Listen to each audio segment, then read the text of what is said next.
बेटी का जन्म शिक्षापद कहानी।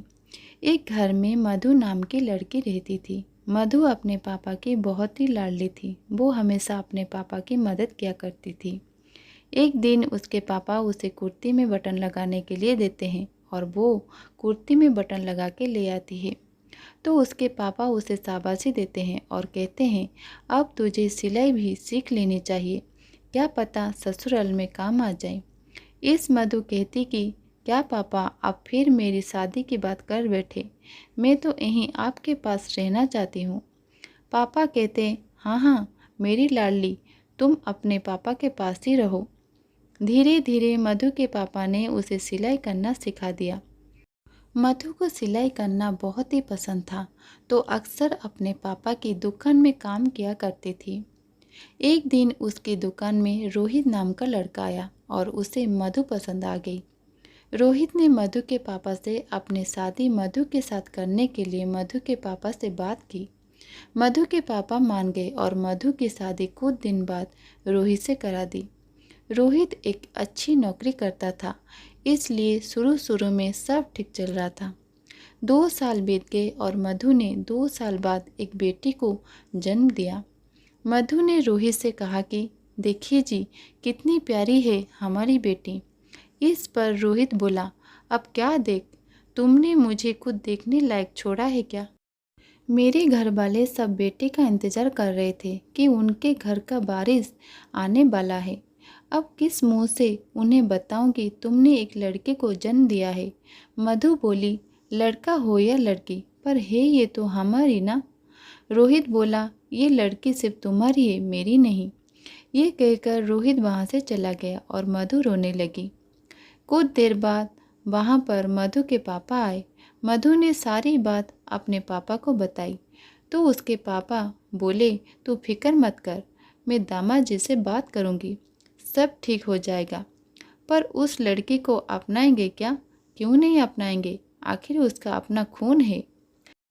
मधु के पापा उसे दिलासा देने लगे और उसके बाद वह रोहित से मिलने उसके घर गए और रोहित से बोले, बेटा रोहित, तुम इतने समझदार हो बेटा, बेटी होना तो ऊपर वाले के हाथ में है, उसमें मधु का क्या कसूर हो सकता है कि तुम्हें अगली बार बेटा हो। रोहित ने मधु के पापा की बात मान ली और वो मधु को लेने हॉस्पिटल गया। रोहित मधु को घर तो ले आया पर वो खुश नहीं था।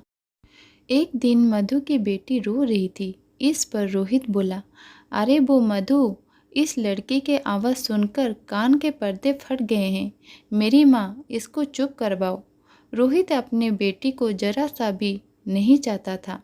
जैसे तैसे कुछ दिन बीत गए और मधु फिर से गर्भवती हो गई। रोहित बोला, इस बार अगर लड़का नहीं हुआ तो तुम्हें तुम्हारे पापा के घर भेज दूंगा, समझी। आखिरकार वो समय आ गया और मधु को हॉस्पिटल में भर्ती किया गया और रोहित बाहर इंतज़ार करने लगा। और कुछ देर बाद नर्स आती है और कहती है, मुबारक हो, आपको लड़की हुई है। ये सुनते ही रोहित निराश हो गया और वो तुरंत वहाँ से चला गया। नर्स अंदर आई और मधु को बताया कि आपके पति ऐसे चले क्यों गए, वो कहाँ गए।